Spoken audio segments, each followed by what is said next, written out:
So we're going to move on to the second way of doing your monogram. So if you don't have an embroidery unit at home, you can still create really nice monograms, but you can do it free motion. And we're going to do ours today on the beautiful new 570, the new 570. You can tell the difference because this is much longer. It has a much longer distance from the right of the needle. It has 8.5 inches. So we're going to be using that in a minute. But first of all, we're going to design our monogram. So I've just kept it really simple. What I've done is I've just gone onto Word and I've had a look at the TrueType fonts on my computer, and I've just chosen one I like the look of. And we've gone for this one here. I think it's called Lucida handwriting, something like that. And what I'm going to do is I'm going to trace it out onto a bit of stitch and tear. So this is just stitch and tear that you'd use for your embroidery. So I'm going to place it over, and I'm just going to trace round my first letter.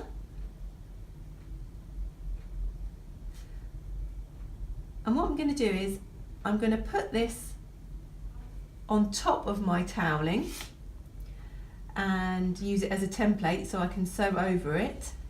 And I'm also going to have some stabiliser underneath the toweling, so that will be as normal, a normal stabiliser. So I'm just going to do A there, and I'm going to arrange it nicely so it looks an attractive monogram.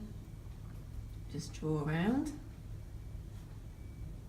Now the good thing about having this stitch and tear on top is A, it gives me a guide so I know what I'm doing, and B, it will prevent all the pile of the toweling popping through. It'll flatten it all down and give me a much nicer area to sew on. So now I've created my monogram, I just need to hoop up.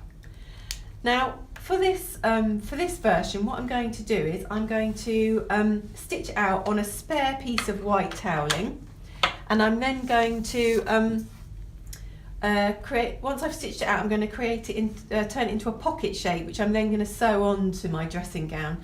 I'm going to do it this way because it's easier to manoeuvre a small piece of toweling like this underneath the machine, and also if it goes wrong, I can always start again instead of going directly onto the garment. But if you wanted to, you could sew directly onto your bathrobe. Okay, so I need a piece of stitch and tear to go underneath, and then my design is going to go on the top, and then I'm going to take my frame. Now I'm using a frame from the embroidery unit just because that's what I have here, but you can always use a wooden frame, a normal wooden embroidery hoop when you're doing this at home. So I'm going to hoop up, just get that roughly in the middle.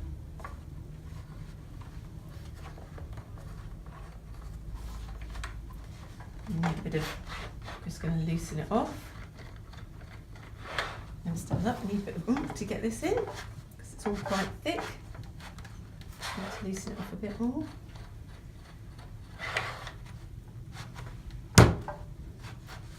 There we go.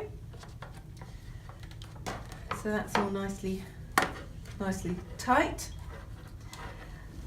And now I can go and get my machine ready for stitching out. So I've got my machine threaded up and I've attached my BSR. So I'm going to show you two ways. The first way I'm going to show you is using the BSR, which is the Bernina stitch regulator. Now the Bernina stitch regulator obviously is designed for free motion quilting, so it keeps your stitches nice and regular and even, and it's a wonderful invention. But for today's project, I'm just going to use it for some thread painting because I just want to fill in my letters with stitch. So because of that, I'm going to use the zigzag option. So I'm going to select zigzag. We're going to take it down to 3, and my length I'm going to take down to 0.8.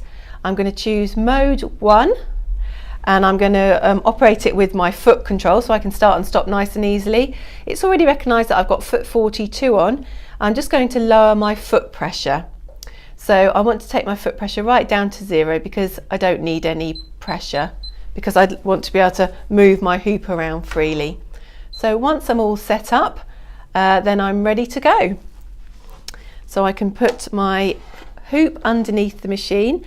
If you are using the BSR, you just need to make sure that your hoop's big enough so you've got lots of room because the BSR is a slightly wider foot, but to move that around. And the first thing I'm going to do is I'm just going to bring my threads to the top. I've lowered my feed dogs. Oh no, I haven't, so I'm going to lower my feed dogs, and that's showing me there that I've lowered them. Needle down, needle up. So I'm going to bring both threads to the top and then lower my foot again, and then I just need to start to sew, and I'm going to fill in my letter A using my BSR. And here we go.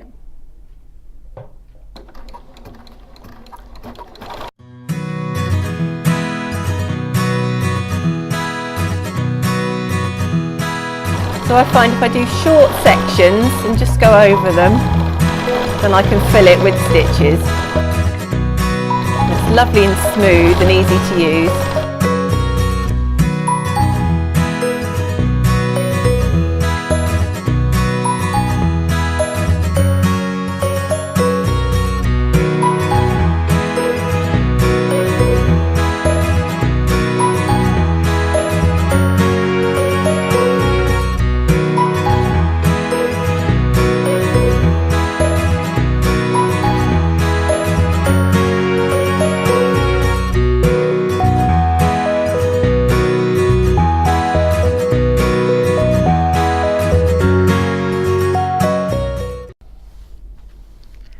And then I'm going to change onto a straight stitch, and I'm just going to go round the edges just to give the edges a bit of a neaten up.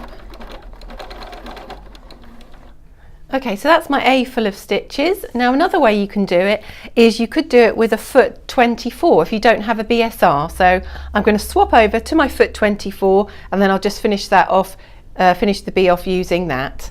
So I've changed my foot over, I've taken my BSR off, and I've put foot 24 on my free motion embroidery foot, and this is an open toe foot, so you can see where you're going when you're following a design, so it's perfect for this job. I'm going to use a zigzag stitch, stitch number 2. I've got my feed dogs dropped because it's going to be free motion. I'd like my stitch width to be about 3 as we had before, and with the length it doesn't really matter what the length is on, because it's free motion. I'm going to be deciding what the stitch length is by how much I move my hoop. Foot pressure, again we need to take that down, so I'm going to take that down to 0. So there's no pressure and I can move my hoop around nice and freely. And I could go in and tell the machine what foot I'm using, so I can press on 1C and I can find foot 24, and there we are, we've got foot 24 displayed on the screen. Okay, so now I'm all ready to put my hoop on and to start to sew.